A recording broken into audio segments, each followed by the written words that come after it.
is going on, Rotogrinders? Dean here at Dean 78904 if you want to get all technical. I'm here to 6 o'clock on the East Coast, 3 o'clock on the West Coast, 5 o'clock Tennessee time. Of course, Edmonton's time with the flagship show here at Rotogrinders, called Grinderslive, joined today by my good friend. Sure, I'm going to put you in that box. You tell me you're not. It's Grant Neefer. What's up, Grant? I would say you are my good friend. We spent an hour on the phone today. We have little slumber parties from across the country. You know, we chat, we talk, sure. We talk girl problems. We do, yes. Grant, we have I'd love to talk some more and chat some more, but we have no time for that. No time for pleasantries. It's a 10-game NBA slate. We're here for the next 50 minutes or so. What's up, chat? What up, YouTube? Feel free to like, subscribe, turn on notifications, hit all the buttons. We do appreciate that. And when you guys interact, obviously our fabulous multitasking producer, D-Train Devin's going to be all over it. He's going to be compiling your questions. He'll be joining the show later on, last 15 minutes or so, give or take. Just when you're asking your questions, you're throwing your questions out. Let's try to keep them, we like broad questions. This guy or that guy, that works too. Sure, why not? We'll field them. Tell us what site it's on and tell if it's for tournaments or for cash. That helps a lot as well. Grant. Oh, we're going to have SBK joining us about 15 minutes as well, too, from the projections team here at Rotogrinders all over the lineup HQ. We're going to have that up as well. That's probably what's behind me on my green screen behind me. Devin controls that. So that's why I have to be nice to Devin. One of the reasons. He's also, affable. He's a nice guy. So it's worth, and you should just be decent. There you go. Grant. Did you just call him affable? Is that the wrong use of that term? Isn't affable like a nice thing? I feel like affable? It is. No, affable. Affable. Were you getting jealous? Is that what's happening there? No, I don't get jealous. All right. I know I'm the only friend you got. Oh, Grant. I mean, seriously. Am I going to have to make a Mount Rushmore here live on air? Power rankings? Hey, body parts, you want to hear about who's in and who's out as far as tonight's slate? No, I don't. Yeah, but do you think the chat might want to hear it? No, they absolutely don't. I know. I've been part of chat before. Some people, work 9 to 5s and things like that, and they don't really know necessarily who's in and who's out. And they don't have the situation room on Rotogrinders that will tell you who's in and who's out and who's probable and things like that. And also, I hit the refresh as far as Twitter, and this is what we have. Despite the fact that you say no, I'm going to give it to the people anyway, Grant. Well, you're sitting down. Anthony Davis and LeBron James are both questionable. I hope you're going to be okay with that. I'm fine with that. Yeah. Devin Booker's questionable. It's again, Tyler Hero is available. He is probable tonight, as well as the Dragon, Goran Dragic. He is probable. Iguodala and Bradley, the whole Miami team basically is back and good to go. One of the big ones we're monitoring, of course, is Terry Rozier. He had an ankle the other day, and last play of the first half did not come back. We saw Ball start the second half, so that could be a big deal, obviously, if Rozier does not go. That is the first game of the slate, 7:30, so we should have that information sprinkling through at least before lock at some point. If we don't have it, of course, Crunch Time will have it. If you guys are premium members, you all know how that goes down. Andy Means will be on there tonight with Roth and, I don't know, maybe Tuttle, maybe Cards. I'm not sure. Somebody else. It's going to be Tuttle. I heard that in my ear. There you go. So they'll break down that news for you guys on the fly. And if you're not premium members, why not? And if you want to become one, get yourself $10 off the first month. The link's dropping in chat right now. You can have basketball premium, a la carte, just one sport, or all the sports with the exception of NASCAR, $10 off your first month. DeAndre Hunter's out. Gary Harris. This is a big one too, which doesn't seem like a big one, but Denver's going to be thin here on the back-to-back. No Gary Harris, no PJ Dozier in their backcourt. Larry Nance is out, and Andre Drummond in the back-to-back also. This one just dropped about an hour or so ago. He is questionable back-to-back versus Minnesota, so it might be, Grant, is it going to potentially be Jared Allen season? Is that what's going down tonight? It's definitely a possibility. I mean, if Jared Allen's going to get if he's going to get the minutes, he's going to make you the money. It's just real simple. Without Nance or potentially Drummond, Scary Terry still remains questionable, so that's interesting. Why is he scary? Only because his name is Terry? Yeah, it rhymes. People love rhyming and people love alliteration. But if his name was Todd, what would you call him? He wouldn't be Todd scary all of a sudden? Todd the Bod? I don't know. Yeah. By the way, we can see Ducky Succumb, Sean, in the chat. There you go. I have an actual real-life friend in the chat. There you go. How about me and Ducky are also friends. We are better friends than you. But I'm the played proxy. games together. Without me, you guys are nothing. You two of you aren't chatting, only if I'm there. All right. Nobody cares about this. They want to talk about basketball. Tonight's 10-game slate. If Drummond doesn't play, we already have Nance being out. Jared Allen seems like an absolutely phenomenal play. Let's talk about this. One of my general strategies here tonight, there's only 10 game slate. There's only 2 games at 7:30, right? I like to buy more time if possible. Buy myself more time, get some injury clarity. Oh, Steven Adams is questionable too. I forgot that one. My bad. That's kind of important. That's kind of speaks to my point. If he doesn't go, can certainly affect the New Orleans minutes. We may see the possibility of Jaxson Hayes drawing a start, which could be interesting. If Adams doesn't go, he's a pretty tough dude. He's like one of like 17 kids. So you have to be tough if you're one of 17 kids. Yeah, if he doesn't go, though, all of a sudden some minutes might open up there for New Orleans. And maybe we don't get that news till 7:31. Who knows? My general strategy right now, and this works better if Rozier does play, is to just punt the first 2 games and buy myself more time to make lineups and more time for information. What do you think of that thought? Yeah, no, it's not the worst idea in the world. I mean, it's different from slate to slate, kind of depending on what you want to do. But yeah, like there's really not a ton that you want in the first 2 games. Like I have no interest in playing pretty much any Laker. Trae Young, site depending, is not a guy that I really want. Capella is fine, but not really a guy that I want on this slate. It's entirely understandable to kind of wait and hear for more news. Any number of things can happen. So I don't mind that at all, but I feel like we say that nearly every night. Well, it depends. Sometimes the very first game out the gate is one of the more popular games. And I don't think that's necessarily the case. So you can talk about the Lakers. And of course, if we happen to get the anomaly where LeBron or Davis, one of them happens to sit, yes, all of a sudden we have to pay attention to the other one. And then some value opens up, maybe like a Kuzma or something like that pops. But as of right now, as it stands, we're assuming everybody's going to play. They're going to run their 9-man rotation. And Davis and LeBron are both going to be fine, but neither gets a ceiling game. Trae Young has been spectacular. He's been great of late, at least 50 fantasy points. I think his last 6 or so, something like that. And the price is still down a little bit when you compare him to the guys, the Giannis's of the world, the Lucas of the world, Jokic. And I feel like deservedly so because I just prefer those guys more. But there is a ceiling game there, I suppose, but also the matchup against the Lakers, not necessarily appealing. But if it does stay tight, he's probably the reason why. And Miami is healthy. They're all back. So, forget about the fringe guys that we are rolling out. Like, forget about Gabe Vincent or KZ Apollo or Max Strus, any of those guys. None of those are interesting to me. Butler was great in his first game back. And there was reports that he lost 12 pounds, and people were afraid of him, but he was spectacular his first game. But, it's basically a throwaway game. And again, this strategy will most likely be implemented if Rozier is back.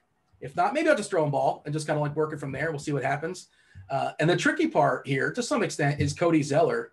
Is there still some meat on the bone of Cody Zeller? Bismack Biyombo, we talked about this last week. Looks like he's probably out of that rotation now. We see PJ Washington play a little 5, but Zeller, they want to get about 30 minutes or so. He could be a little handsy, and I don't necessarily love the matchup here against Miami, but I think the price is still reasonable. But I also think that something could open up later that could be as good or potentially better than what Zeller happens to be. So Cody Zeller is one of the interesting talking points for me because I don't know if I want to lock him in. So what's the guy later? Keep that in mind. What's the guy later? Jared Allen. If Jared Allen plays later and Drummond's out, Allen is such a better player. So what's the difference in time between 7:30 and 8? Well, it's a half an hour. It's 30 minutes. I would assume we would get information probably prior to that. It's not a guarantee. LeBron's going to play, and I'm sure it's about to tell me that Davis is going to play too. Apple Watch, because I'm fancy. Available again? Yeah, surprise. LeBron's a gamer. Keep that in mind. You're saying that as if there's a bit. Yeah, Davis will play. Terry remains questionable. So it is what it is right now. But there's a decent chance that we get information prior to the Cleveland game or prior to the first game.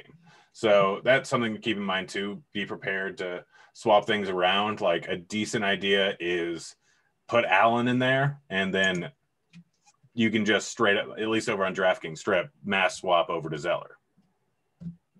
Yeah, and then you have some money left over as well too, right? What is like 300? Okay. Am I thinking is it 6K on FanDuel and 5.5 on DK? Is that where it's at? I have different pages of it. I'm not looking at the right thing, but Zeller's it's 200. He's 5.5 and 5.3, and then over on FanDuel, I'm not sure. Yeah, and then if nothing breaks your way and nothing kind of works out, you could in a pinch play Hassan Whiteside and kind of shuffle things up, and that's not comfortable, but he appears to be playing backup 5 right now, and his size kind of sort of matches up. Big news: LaMelo will start if Terry's ruled out.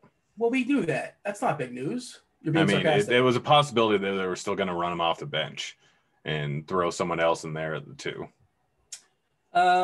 Yeah, I mean, that's kind of what I anticipated, but we shall see. Stay tuned on that. He did start the second half, and he played well last game. And I like both balls, for the record. LaMelo and Lonzo. Yeah, I know. Yeah. Really, you're a child, Grant. You're not wrong. Yeah, now you've completely derailed the show, and chat's going to have a good time with that one for sure. Yeah, I think Lonzo is too cheap on DK, and I think he's too cheap on Yahoo as well, too, if you guys want Yahoo. But 5.5 against Sacramento, one of the worst defenses in all of basketball. They've been a little bit better here and there, but for the most part, they're terrible. They are, in fact, the worst defense in all of basketball by, I would say, a decent margin. Yeah, I mean, well, if you look at defensive efficiency, and we have those numbers here as far as this season, Sacramento's the worst. Washington, the second worst, are not in the slate, right? But next, 28th best, third worst, however you want to frame it, positive or negative, is Portland. Portland's playing tonight versus Milwaukee. How do you not love Giannis Antetokounmpo? And we'll talk about him soon enough as well, too, because those minutes have been awesome. Partly because they've been behind in games, and they've been kind of needing them. They've been spotting teams like 20 points and said, let's have some fun and see if we can catch up. Maybe they're not as good as we think they are. I don't know. He's not terrible, by the way. Some people on Twitter, I don't want to name names, Big T, but some people say Giannis sucks. Like, come on, man. Just so you know, with defensive efficiency, always check into it, like the actual numbers and not go by rankings. The difference between Sacramento and Portland, 30 to 28, is the same as the difference between Portland to Brooklyn, which is 21, which is the same as the difference between Brooklyn all the way down to number 8 in the Clippers. I've made this point before. Yeah, it's crazy. It's really amazing how bad Sacramento is. But yeah, the worst team is on the slate as far as defensively, Sacramento. Then there's Portland, the third worst, Chicago, the fourth worst, Minnesota, the fifth worst. And that's one of the other reasons why, I mean, we'll talk about Jared Allen. And we saw last night, Drummond went absolutely ballistic. And, his minutes have been subdued of late, but he actually crept up, I believe, the 33 last night. And maybe they knew that last night. Maybe they're like, we're just going to rest you tomorrow, so give you a few extra minutes. Who knows? I mean, I don't really know how serious this injury may or may not be, but Minnesota is also not a very good team. And I think Cleveland, they're also resting Nance too. But Jared Allen's just a phenomenal play. Even like JaVale McGee, it's still a minimum. Well, 3.1K, we're rounding up. Sure, why not? Is kind of sort of somewhat interesting if Drummond doesn't go, because he probably gets 18-ish minutes, depending on. All right, what was my original point? What was I talking about as far as how bad the defenses were on this slate? We're picking on Sacramento, picking on Portland with Giannis Antetokounmpo. Chicago, right? They're a terrible defensive team. They play super fast, and New York is playing against them. Of course, Tibbs, his old stomping grounds.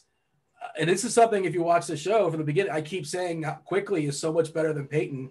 They want Quickly to be the man, and he keeps being the man, but he's still not getting full minutes. He's still not starting. Elf Peyton's only got in his way, and he's not a part of their future. Quickly's been the highest guy in their team as far as usage, higher than everybody at 29%. It's hard to assume. They have a lot of guards. It's hard to assume he's going to just go out there and be super efficient in 28 minutes. And again, I assume Elf starts. That's why Quickly is just sort of tournament for me. But if he does draw a start, he's great. And I like tournaments as far as Randall. I think he's kind of sort of someone interesting. And somebody who's lost on the slate. We are going to bring SBK on in just a minute or so. Give us some clarity as far as what we're monitoring. But give me your general thoughts. How are we attacking this 10-gamer? I know we talked briefly, actually for an hour. What did you call it? What was the label you put on it? You were cuddling, or what was the word you used? I don't know what you're talking about. Remember we were talking pre-show, and you said that it doesn't matter. Yeah. So your new name? I'm not saying that on. But don't say that one on air. We'll get right off YouTube. And that's not my real name, for the record. But yeah, this seems like a smaller slate than a 10-gamer, right? Yeah. No, most games, for the most part, you can cross out. Like with both Lakers playing, I'm for the most part crossing out Atlanta versus Lakers. Charlotte and Miami, if Rozier plays, then Ball and Zeller in play. Like Sacramento versus New Orleans, Ball's in play. Everyone else is just meh. New York versus Chicago, I think that you can take. There's a few tournament GPPs, but no real core GPP plays. If Drummond plays, not really a ton of core plays in the Cleveland game. If Drummond doesn't play, it changes things. So, like, as of right now, it's most of the guys you're playing are in the 5 late games and later games. And that's kind of where we're at right now. I think that there's a lot of different guys that you can go with, a lot of interesting GPP plays, but most of your core is at 8 o'clock and later. Yeah, that's kind of sort of where I'm at as well, too. Devin Booker is questionable. If he plays, I have no interest in anybody in Phoenix. If he doesn't, I think you can play Ayton. I think Chris Paul's perfectly fine, but he's not a guy they're going to roll out for 35 minutes unless they go to overtime or something like that. And he's probably not going to break you, but he's also probably not going to make you either. Well, I guess we have SBK joining us just a minute or so. The Minnesota side, we don't know about D'Angelo Russell. There's a chance he doesn't play in the back-to-back, and maybe Beasley becomes kind of sort of someone interesting. All right, Keech, what up, dude? And talk to me about as far as what we're monitoring today, as far as the slate. I think the most important thing that we need some clarity on or waiting for is the status of Andre Drummond. And if Drummond doesn't go, especially with Nance out, how much of a lock, scale of 1 to 10, is Jarrett Allen? He'd be in a great spot. I think we would have him in the 28 to 30, maybe as high as 32 minutes potentially with no Drummond. He's still pretty cheap, priced in the mid-range, I think, on both sites, 5.5 on DraftKings. So, yeah, I mean, if we get no Drummond and he's playing 30 minutes, I mean, given the per-minute upside, he's an excellent target, not to mention how just god-awful Minnesota is at defending the post, really defending every position. Yeah. But, he should be in a great spot. Well, we just got the information. Grant's breaking news here live on air. Well, Twitter broke it, and Grant's just mimicking it. But, yeah, Drummond is out, so it means – like Jarrett Allen just becomes an absolute – and he's a power forward on FanDuel for what it's worth too, so you can still get your center as well. Really, really strong play. What do you have – I'm not sure if you guys mapped this scenario out just yet, but is it possible – could JaVale McGee get there if he plays like 18, 19, 20 minutes against Minnesota at 3-1? I know he's somebody that we'll have in the rotation now, but I don't think he's somebody I'd want to play for DFS purposes. Okay. I think I'd need more. Maybe if for some reason they try to keep Allen off the bench or something like that, and he starts maybe, but even then I don't think I'd feel good about it. So, yeah, I think I'm passing on him tonight. What else is what? Oh, on the other side, do you think Russell plays or not? What do you have as far as projections? And if he doesn't, do we care? Do we get excited? Is Edwards kind of sort of interesting? Is Beasley interesting? Or this Minnesota team, they really don't want to play anybody too many minutes, it seems. They're really bad. I think they're kind of sort of tanking, but they don't have to because no matter what they do, they can only do so much. What's your read as far as Minnesota? Well, I think you nailed it. They're really bad. I'm not really sure about Russell. He's played the last 2 times with a questionable tag. This is obviously the second half of back-to-back, which makes it a little more interesting. We do have a what-if projections up for if he sits. And in that scenario, we'd have Malik Beasley at 33 minutes, Anthony Edwards up at 32 with a boost in fantasy point per minute production. So it looks like those two would really be the only guys that would really pop much. We'd have Rubio at 24 minutes, still not a huge bump for him. So, yeah, I guess Anthony Edwards is probably the winner on the Minnesota side if Russell sits, but beyond him and Malik Beasley, there's really not much you could feel good about. Obviously, we're still kind of the Naz Reid thing will play a little bit of a role, but we'll see kind of what shakes out with their front court.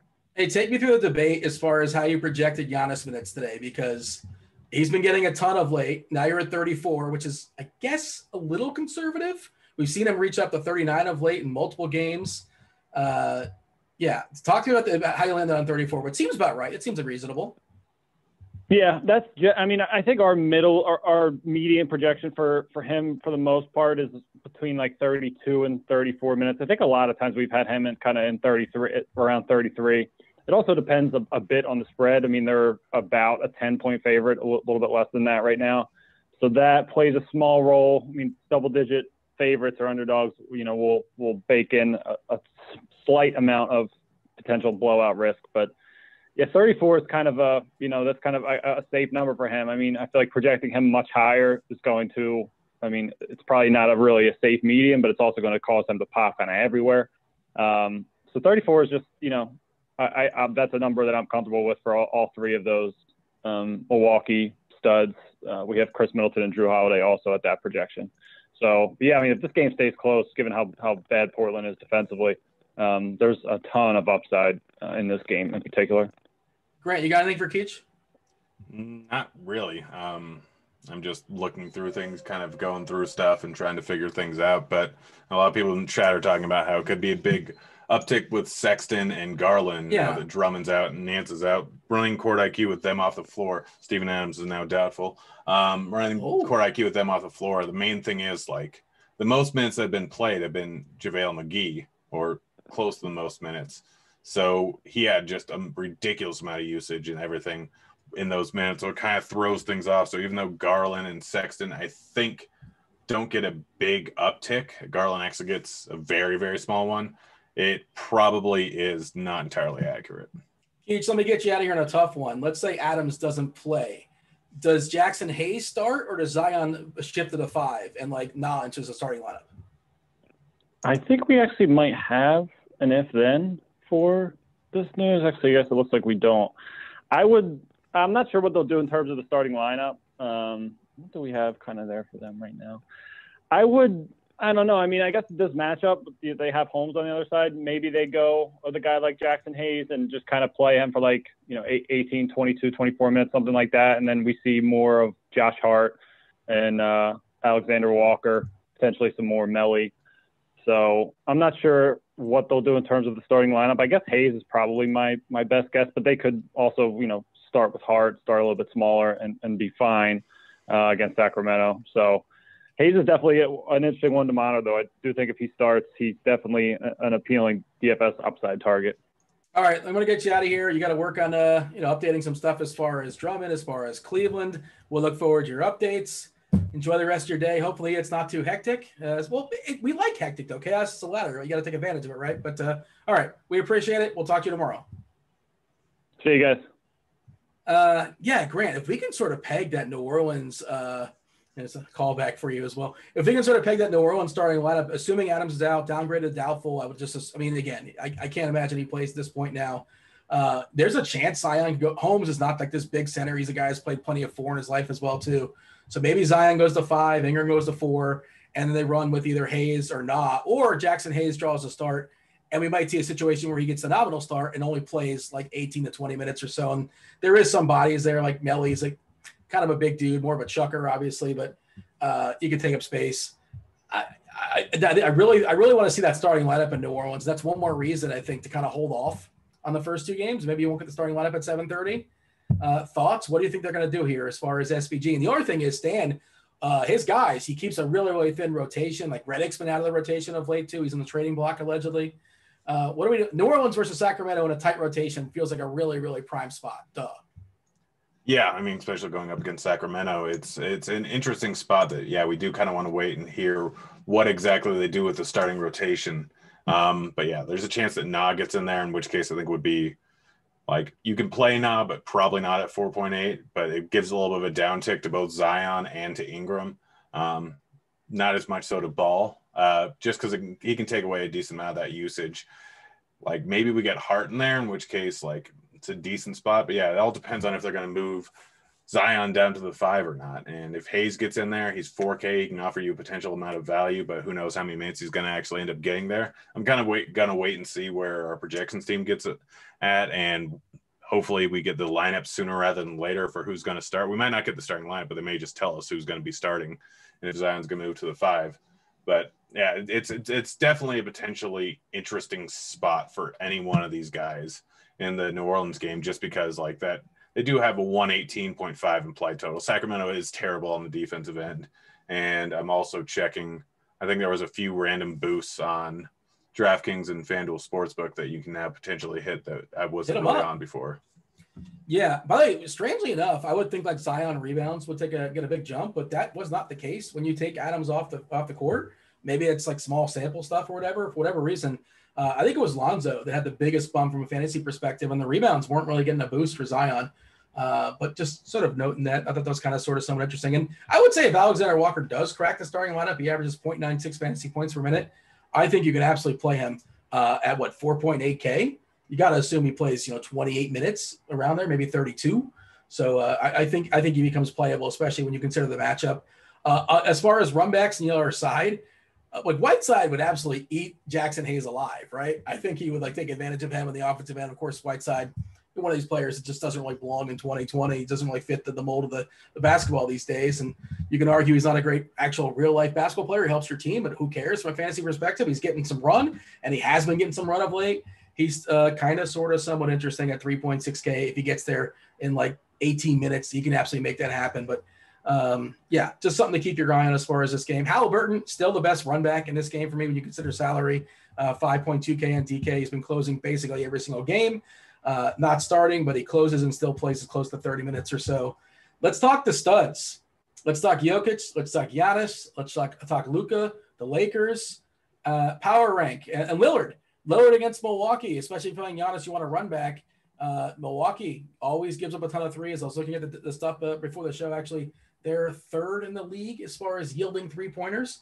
You know who's number one? New Orleans, Miami, and Milwaukee. 1, 2, 3. Charlotte 4, Sacramento 5, Portland 6, Chicago 7. They're all playing tonight. And Denver's 8. There you go. A lot of three-pointers getting dropped tonight.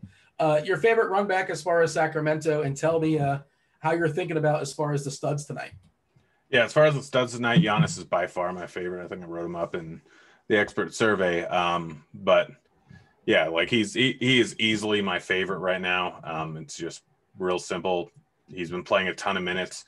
He's been absolutely crushing. Like if we can get however many minutes, 38 minutes if this game stays close. So it's not a bad idea to try and run it back with Lillard. I know that's tough to do, although obviously a whole lot of value could end up opening up. So spend ups, Giannis is my number one. Probably Joker, my number 2,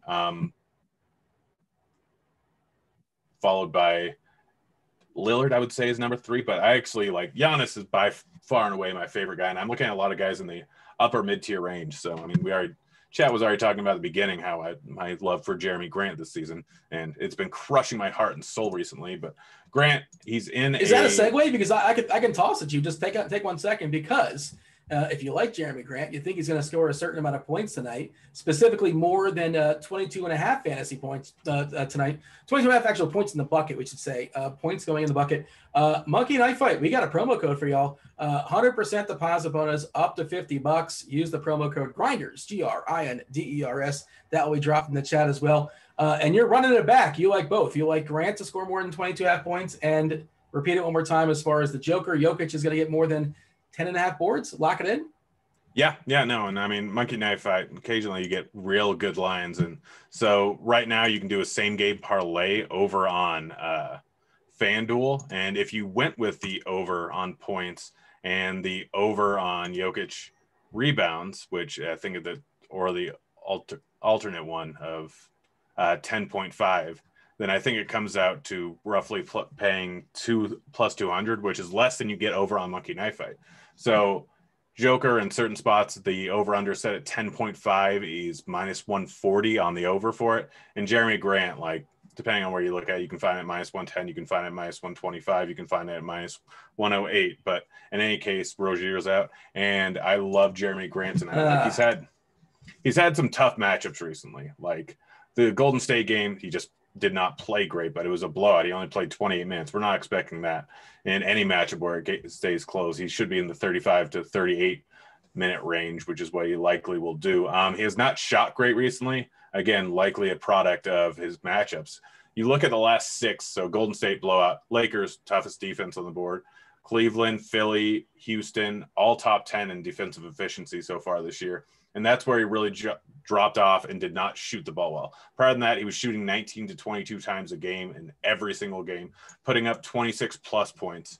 So also, if you're sports betting, I've placed many Jeremy Grant overs. I put him over at 22.5, which is the regular one, which you can find over at Monkey Knife Fight. 25 points, 30 points, and 35 points at different amounts. Like I think the plus 35 points is at 14 to 1 right now, which I think is silly considering what he was doing earlier on the season. If he goes back to that same usage, which I expect him to in a game where he's going to probably try harder because he used to be on the Nuggets, and a game that they're going to need him for if they're going to win. So Jeremy Grant's one of my favorite plays at 7.8K. We're currently having pegged for 11.3% ownership.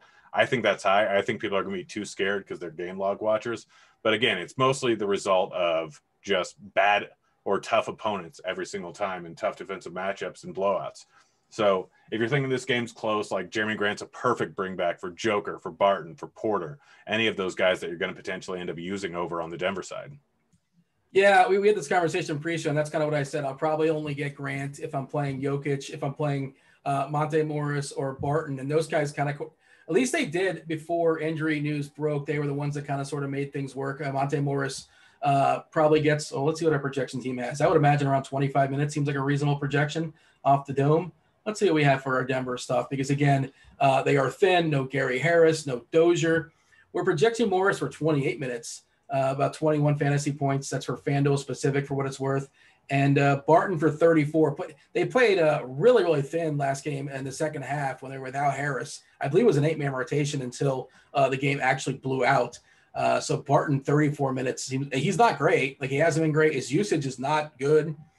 He can score in theory, but Jokic has just been dominating that usage because he is just amazing.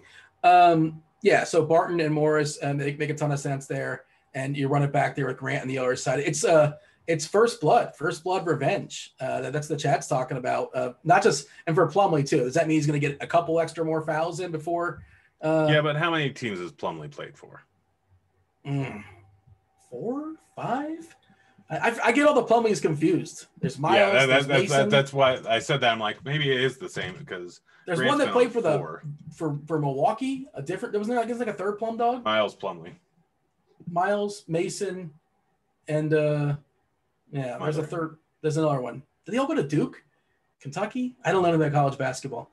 They went to. I think they all go to the same school. If I'm not mistaken. All right. As far as start asking some questions there in chat. Devin's going to join us just a couple minutes or so. As far as it's a 10-game slate. If you haven't heard, like, why haven't they talked about this guy? Why haven't they talked about that guy? First of all, bring him up. Secondly, we might like them. Just you can't talk about everybody, and it's not helpful when you talk about everybody anyway. John Morant was another guy we talked about pre-show, Grant, especially on DK. He just doesn't seem like he's priced where he should be, and the matchup obviously is good there against San Antonio. They're not nearly as defensive savvy as they used to be under Pop. Yeah, is John Morant somebody that's kind of landing in your lineups? Just see somebody you're focusing on. I think he's a great person. It's like a last man in, perfectly fine with Ja. Your thoughts? And the Memphis, just in general, Clark, does he do anything for you? I think he's kind of sort of priced where he should be. We know there's no Valanciunas, and Tillman's going to draw the start, but he got a bump in his price, so I'm not nearly as enthused. I believe Melton's the guy that got the most minutes last game for whatever reason. I believe he actually closed too. But thoughts as far as the Grizz? So yeah, Morant's price tag to me is just silly. Just 7.6K. This is a guy that, like, we haven't had a huge sample size from, like, it's been all over the board. He had that injury, and then there was the COVID situation where all the games got postponed. And so we really had 2.5 games with him, and then 2 games with him, and then 1 game with him, like 3 separate times, like all decent amount of time apart. I think one was each of them were like 2 weeks. And so at the beginning of the season, he was a guy that was getting a 37% usage in the offense. Like, he was taking shots, he was dishing dimes, he was doing everything. He was fantastic. At one point, they had him at, I think, 8.5K, 8.6K, and that was still too low. He was still pretty much a lock. Last game, he had 34.7% usage, and he only played 27.5 minutes. I'm expecting to go up to 30, potentially 33 is, I think, what we have him listed at. 33 minutes is what we have him projected at over on Lineup HQ. If he plays that and he stays as the 34% usage guy, that's a ridiculous price tag going up against San Antonio, who's not a great defensive team, not a terrible pace matchup. And they are a team that, if you look at DVA, it's 19th versus the 1, defensive efficiency 16th versus the 1. So it's a fantastic matchup for Morant, who should absolutely crush here, assuming this game stays close and assuming he can get to 33 minutes. He's one of my favorite plays on the board. Like, that's why it's a little bit tough for me to get up to guys like Joker, to guys like Giannis, which is why I'm mostly playing my flag with Giannis, hoping to get 1 or 2 other guys in the 7K range that are good plays. But with things opening up, Ball potentially becoming a close to lock and load at 6.5K, like it's going to be both balls, but 2 balls. 6.5 and 5.5. Yeah, 5.5 makes it a little bit easier to play the left ball. Which one's left? I believe Lonzo's left. All right, one that descends further. Yeah. But in any case, like I have a whole lot of work to do making lineups after this show, but same. I have less interest in Morant, but still a bunch of interest, and kind of wait and see where potential ownership lines up at. But yeah, like lots of point guards. I'm going to run a decent amount of 3 point guard lineups with Ball, and with Morant. I was trying to make a descending reference the whole time, and you beat me to it. I couldn't really figure it out in my head. Murray on the other side, I saw something in the chat talk about Murray, and the arrival of White has kind of been a slight hit to Murray, a slight hit to like Kelvin Johnson, big body. Just it's a slight. I mean, not that you can't play these guys, but he's just sort of mucking things up a little bit, where they're just squeezed a little bit, and it's a 10-game slate, and somebody should be fine, but I don't know what's going to be. Yes. Well, no, that's just we're talking about San Antonio. We're not talking about Charlotte or New Orleans. Going to bring Jevin on in just a second to talk to Slater. He's going to be asking the chat's questions. Hey, if you guys are in chat, like, subscribe, hit all the buttons, hit all the things. Do turn on notifications. We do appreciate that. That's what helps us get the show out there to the people. Makes it free, keeps it free. Of course, if you guys are premium members, there is a show that follows us. One Andy Means, Kevin Roth, Mr. Tuttle. All right, Devin, join the show. Talk to us. How are things going? Do you have a descending reference for the people, or you don't have? You wouldn't stoop. You don't like the low hanging I've been struggling this whole time to weed out the jokes in chat. So no, we're gonna steer clear it. Do we not have a mod, or you're the mod too? Oh, I'm the mod. I wear many hats. Not one right now, actually, because I'm hatless. But one would call you multitasking potentially. One would call me multitasking. There you Stay go. safe. Always wear a hat. There you go. That's actually that's a rule that this channel lives by. There's usually hats on in every show. They're always turned around. I gave myself a haircut. It's not great, but I don't feel good in hats. I don't know. My hair is ridiculous right now. Look at these flowing locks. Oh wow, that's pretty impressive. That's not bad at all. Why would you wear a hat with that? Oof. Yeah, why would you ever wear a hat with that? Because I need to get a haircut. All right. Grant, Grant, Go ahead. You don't have time. I was going to ask Grant to show us all his shampoo options, but I mean, that would be a fabulous. That would take 15, 20 minutes. I was going to say the bag. I picked up a lot more at the Park Hyatt Beaver Creek this weekend. I was going to say the bag's probably too big. Over under number of different shampoo bottles you have in your house right now? 30, 40. Yeah, there you go. It's a story for another day. Devin, ask us some questions. You're here on behalf of the chat. What do you have for us? Yeah, legit. We're going to start out with this question. It's a little long form, but we have a short version. 4K forward not named Nader. One of my lineups has Jokic and Lillard with some good parts around, but all end up with 4K at the forward position. Well, why are we playing Nader? Why is that a guy we're playing anyway? Wait, well, they're looking for someone not named Nader. Nader is in there now. ... help. Okay, basically, yeah, fair enough. And I assume this is DK? DK, yes, tournament. What do you have for him here? 4K? Nothing. PJ Tucker, not great option. Like, Ooh. Dort? Lou Dort, he's 4.2? Does it have to be precisely 4K? I see 4K, yes, exactly. Let's see who else could qualify. Josh Richardson, who's been terrible. Hey. I like Josh Richardson, but he's been bad. So he's not somebody you can really trust. And they have a lot of Kleber expected, a lot of bodies there in Dallas available these days. Yeah, I don't know, man. 2v2, figure it out. Yeah, but maybe you have to move some other things around. Josh Hart's 4-3 if he starts. Either way, he's kind of sort of someone interesting. It's not 4K. Anything else to add, Grant? No, it's just if you can get 200 extra, Dort or Hart are decent options. But if you're exactly 4K, your only option, if you're not willing to move stuff around, is Josh Richardson, which you shouldn't be happy about. All right, moving on to K-Mac. Don't forget, smash that like button when we get your question. Michael Porter Jr. or Keldon Johnson, FanDuel tournament? MPJ. I left off the full name. Big Body. Joe, FanDuel Cash. Bow Body. Bow Body. What does the first B stand for? Business. I like it. Porzingis and Lillard or Giannis DeJounte Murray, FanDuel Cash? Second one. Oh, it's you, but yeah, I think it's the second one. I mean, love Lillard, but I'm prioritizing Giannis more than I'm prioritizing Lillard tonight. All right, Carson Pierre-Louis would like to know, Giannis is the best play for FanDuel tournament, but is he also the best play for Yahoo tournament? The reason I ask is there's a price disparity between the sites.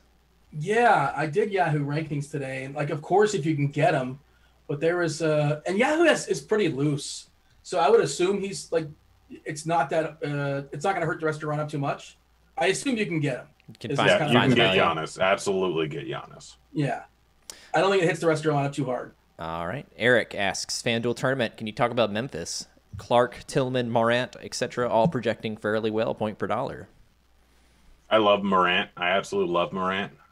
Even with Ball, hopefully that lowers his ownership. But yeah, Clark would be the second guy. Tillman, who knows how much run he's going to end up getting, and he's got enough of a price increase where it's probably not worth it. So I'd mostly stick to Morant, but with a little bit of Clark in there. Let me just jump in and say, earlier in the day, Clark was more interesting, but now that Jared Allen is a thing, and Clark is 6'4" and Jared Allen is 6K, like Jared Allen is clearly a better play. Can Clark outscore him? Of course he can, and of course you can play them both. But also, you know, Porzingis seems too cheap at 7K at FanDuel. We love Zion. Baisley at 5'1" is pretty reasonable too. Wood's got a reasonable price as well. So for me, Clark just kind of falls out of favor. He's fine, but I'm not seeking him out. Dean, bless you for weaving in the FanDuel pricing. Eric wants to know, any love for Will Barton on DK? It's not love. It's like we kind of need him. I don't know. We're using him tonight. We're using his love tonight. Yeah, he's cheap enough. Like there are some more, like potentially he's less of a need because of the other guys that have opened up at slightly more expensive price tags. But he's coming at, well, I'm waiting to see where ownership, if it drops, but I think we currently have him pegged at like 36. If it drops down because of the other guys opening up, then I still like him. If it doesn't, then I think you're better off going with other guys. Just internalizing a Top Shots reference. Just swallow it. We're going to move on. Chris asks, thoughts on Campazzo? Probably not good thoughts. Yeah, I mean that's that's a deep take as far as Denver. If you don't like Barton, if you think the game blows out, if you don't think Morris is a great play, I assume Morris is going to draw the start. We'll see. But Campazzo is going to play about 20 minutes or so. He's like 5'8", 5'9". He's fun to watch, but you know the floor is low. But they probably beat up on this Detroit team. For some reason, they're only like 6-point favorites. Is that correct? 6-7 points? They're 8-point favorites, I believe. Okay, I read it wrong then apparently. My math has failed me. Yeah, if you believe in the blowout, he's kind of sort of somewhat interesting, but it's, you know, it's ambitious. Was that his height you dropped there? 5'8"? Yeah. Okay. I think he's like 5'8". Oh, that's not I was like, price, Dean, yeah. he is not 5'8" on the sites. I was like, I'm going to get onto you for that one. They lied in his height, by the way. Yeah. He's less than 5'8". I don't know if you've seen him before. I have not, no. Don't pay much attention to Mr. Campazzo, unfortunately. You're missing out. Eric wants to know, what about Mitch Robb today? 5,200, dirt cheap. Not going there. Not all dirt cheap is created equal. Yeah, I mean, you have multiple other guys at the center and forward position that are pretty much the same price tag or slightly more. I could go with Zeller, go with Allen. If it was 100% of the ownership going on to Zeller instead of Mitch Robinson, then yeah, there's a way that he could potentially outscore him by 5, 6, 7 points. But in all likelihood, the chance of him outscoring drastically either Allen or Zeller is not likely.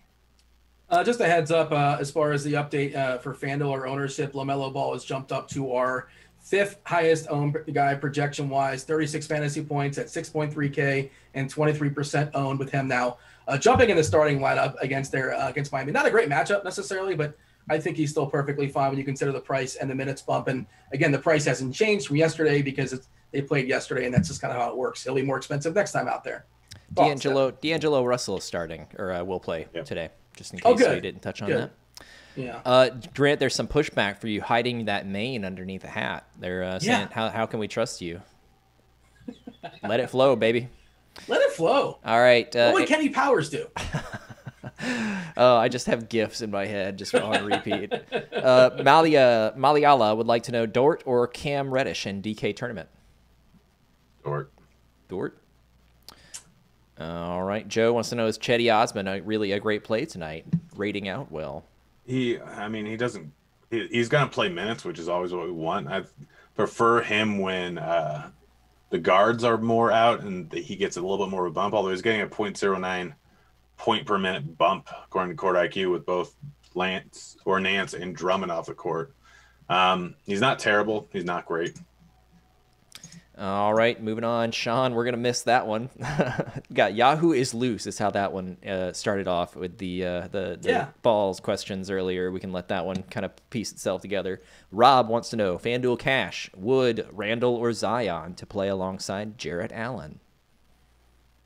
Wood, Randall, or Zion? I mean, Zion's probably the best player there when you consider I think you save, $700 there off of Wood.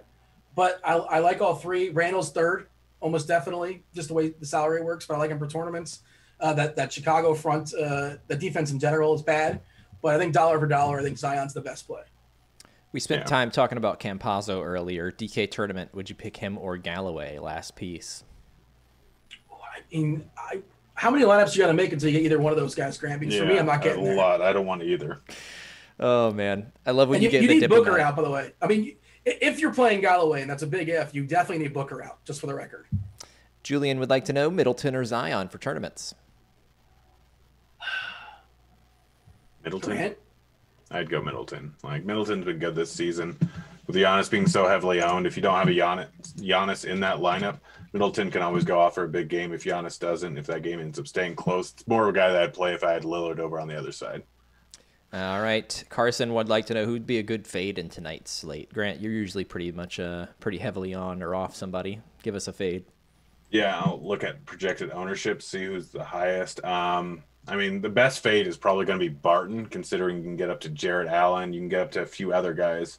Halliburton in the 4.8 to 5.5K range, getting a slightly different lineup build. So Barton's probably the fade just based on ownership. Him, or it looks like Wall's coming in at high ownership. He might not get run at the end of the fourth quarter, regardless if it's close or not. So you can't really trust his ownership. So even at 6.9K, there's no guarantee he pays off that price tag. I think Wall's really, really interesting because we've seen some goofy scenarios to keep him from getting his minutes up there. And he's not projected for a guy of his skill level to play 33, 34, 35 minutes. But I think there's a scenario where it happens. But like, he played 17 minutes of the first half the other day and ended up playing 27, 28 because of blowouts. And, you know, he did have a minutes restriction, but I think that's mostly off. And I think he's priced for a guy to play 27, 28 and not like 32, 33. And we might see that. So that one's, I'd be a little cautious on not playing Wall specific to DK. All right, let's go into lightning round. We'll knock out a few real quick before we have to close out. Thomas wants to know thoughts on Harrison Barnes. Nah. Joe would like to know FanDuel Cash, Cody Zeller, or Enes Kanter. I don't think I want to play either one of those. Kanter I love, but I just don't love the matchup against Milwaukee and Lopez dragging you away from the bench, away from underneath the basket. And he's fully priced as well, too. I don't think I'm doing that.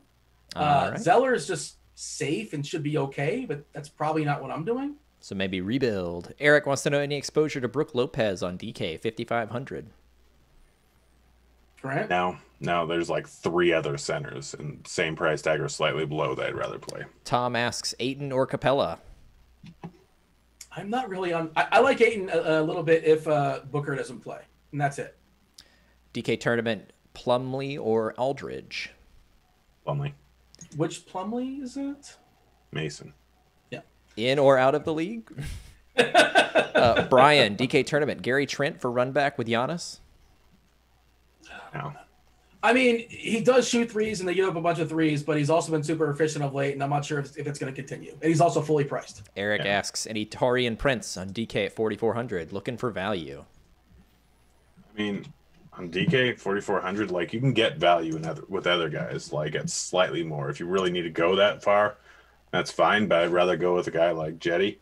Rather go with a guy like McGee and just go bare bones. So, no, I wouldn't use him. All right, we're going to end on this one. JWC asks a lineup construction strategy question. Which would you could suggest, double center or 3 guard lineups for overall DK single entry tournaments? 3-point guard lineups, Morant, Ball, and Ball. All right, Dean, take us home. 2 balls. 2 balls. Just want to confirm. Dropping 2 balls. All right. Tom Green, we're playing. Never mind. We got to get out of here. Daddy, would you like some sausage? The backwards man. All right, that was the show. We appreciate you guys watching. We did end strong, clearly, as you can tell from our random Tom Green references. Don't watch that movie. It's terrible. It's not loved it. Loved Freddie Got Fingered. Freddie Got Fingered is so awful. Devin, thank you for joining the show. We appreciate you asking the questions. You're going to be firing up the premium show in just a minute. Thanks to chat for participating. It makes the show much more fun. We do appreciate that as well. Hit all the links there in chat if you guys are not aware. If you guys want to get yourself on premium, a link to Monkey Knife Fight, $10 off premium for the first month. It's all that good stuff. Want to thank Grant. Want to thank the chat. Want to thank Devin. Stay tuned for Crunch Time. This was basketball. We're out of here. Holler.